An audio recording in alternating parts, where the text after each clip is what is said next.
ఓం శాంతి. మురళీ రవళి. ఈరోజుటి మురళీలోని కొన్ని మధుర మహావాక్యాలు. తేదీ 11/6/2024. బాబా చెప్తున్నారు, మధురమైన పిల్లలు, ఇప్పుడు మీరు సంపూర్ణులుగా అవ్వాలి. ఎందుకంటే ఇప్పుడు ఇక తిరిగి ఇంటికి వెళ్ళాలి. మళ్ళీ పావన ప్రపంచములోనికి రావాలి. సంపూర్ణ పావనులుగా అవ్వాలంటే పాత ప్రపంచముతో పూర్తిగా బిఖారీగా అవ్వండి. దేహ సహితముగా సర్వ సంబంధాలను మరచిపోండి మరియు ఒక్క తండ్రిని స్మృతి చేయండి. అప్పుడే పావనముగా అవుతారు. ఇప్పుడు మీరు ఈ కళ్ళతో ఏదైతే చూస్తున్నారో అదంతా వినాశనము కానున్నది. కావున ధనము, సంపద, వైభవాలు మొదలైన వాటన్నింటినీ మరచి పూర్తి బిఖారీగా అవ్వండి. ఇటువంటి నిరుపేదలే మరలా భవిష్య యువరాజులుగా అవుతారు. పతితుల నుండి పావనులుగా, పావనుల నుండి పతితులుగా ఈ సృష్టి చక్రము తిరుగుతూనే ఉంటుంది. ప్రతి 5000 సంవత్సరాలకు ఒకసారి శివబాబా వస్తారు, స్వర్గస్థాపనను చేస్తారు. భగవంతుడు ఒక్కరే. వారే పాత ప్రపంచాన్ని కొత్త ప్రపంచముగా తయారు చేస్తారు. కొత్త దానిని పాతగా తయారు చేసేవారు రావణుడు. రావణుడు మిమ్మల్ని దేహాభిమానిగా తయారు చేస్తాడు. రావణుడు మీ అర్ధకల్పపు శత్రువు. శత్రువును తగలబెడతారు. శివబాబా సర్వాత్మలకు మిత్రుడు. వారు సర్వులకు సద్గతిని ఇస్తారు. అందరికీ సుఖాన్నిచ్చేవారు ఒక్క తండ్రియే. దుఃఖాన్నిచ్చేవారు రావణుడు. అర్ధకల్పము రామరాజ్యము, అర్ధకల్పము రావణరాజ్యము కొనసాగుతుంది. ఈ విషయము స్వస్తికలో స్పష్టముగా చూపబడినది.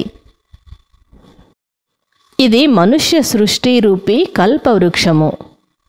నిరాకార శివబాబా దీనికి చైతన్యమైన బీజరూపులు. పావన ప్రపంచము అనగా స్వర్గము. స్వర్గము గతించిపోయింది. అది మళ్ళీ పునరావృతమవుతుంది. కావుననే ప్రపంచ చరిత్ర భూగోళాలు పునరావృతమవుతాయి అని అంటారు. అనగా ప్రపంచమే పాత నుండి కొత్తగా, కొత్త నుండి పాతగా అవుతుంది. పునరావృత్తము కావటం అంటేనే డ్రామా. బేహద్దు డ్రామా అన్న పదము చాలా మంచిది.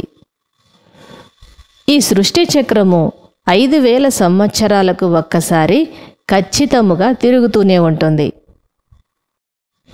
పూజ్య దేవతలుగా ఉన్న మీరే ఇప్పుడు పూజారులుగా అయ్యారు.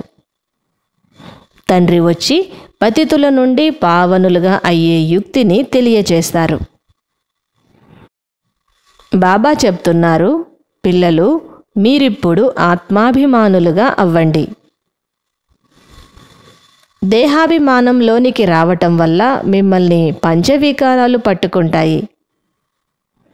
ఆత్మాభిమానులుగా అయితే మిమ్మల్ని ఏ వికారము పట్టుకోదు. ఆత్మాభిమానులుగా అయ్యి తండ్రిని చాలా ప్రేమగా స్మృతి చేయాలి. ఆత్మ చిన్నని నక్షత్రము వంటిది. తండ్రి అయిన శివబాబా కూడా చిన్నని నక్షత్రము వంటివారు. కానీ తండ్రి జ్ఞానసాగరుడు మరియు శాంతిసాగరుడు. పిల్లలందరినీ తమ సమానముగా తయారు చేస్తున్నారు. ఈ జ్ఞానాన్ని మీరు అందరికీ అర్థము చేయించాలి. శివబాబా ఉన్నతోన్నతమైన వారు. వారు మనుషులను ఉన్నతోన్నతముగా తయారు చేస్తారు. ఈ చదువు ద్వారా మీరు నరుడు నుండి నారాయణుడుగా అవుతారు.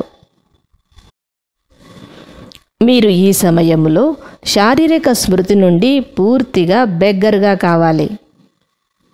మరలా మీరే నెంబర్ 1 ప్రిన్స్గా తయారవుతారు. ధనము, సంపద మొదలైన వాటన్నింటినీ వదిలి పూర్తిగా నిరుపేదలుగా అయ్యి ఇల్లైన పరంధామానికి ప్రయాణం కావాలి. మరలా మీరే కొత్త ప్రపంచంలోనికి వెళ్ళి యువరాజులుగా అవుతారు. ఈ పాత ప్రపంచంలో ఏదైతే ఉందో దానిని పూర్తిగా మరచిపోండి. ఇక్కడి పాత వస్తువులు ఎందుకు పనికిరావు.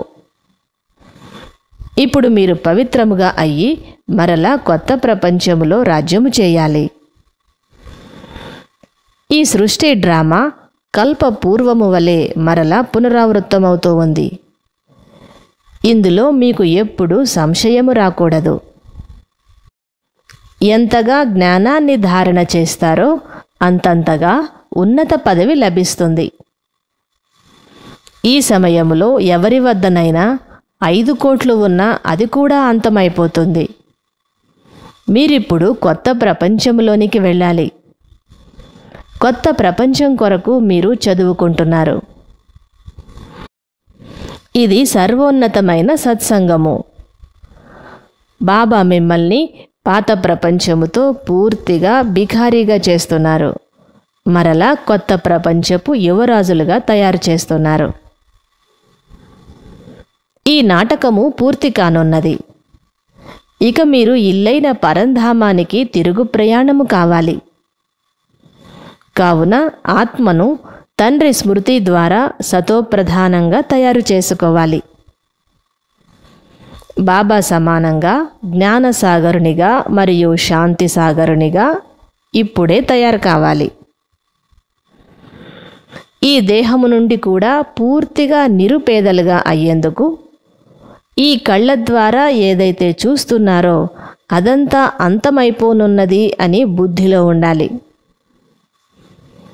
మీరు నిరుపేదల నుండి యువరాజులుగా కావాలి. కొత్త ప్రపంచము కొరకే మీరిక్కడ చదువుకుంటున్నారు. వరదానము: చమత్కారాన్ని చూపించేదానికి బదులుగా అవినాశి భాగ్యపు మెరుస్తున్న సితారగా తయారు చేసే సిద్ధి స్వరూప ఆత్మాభవ.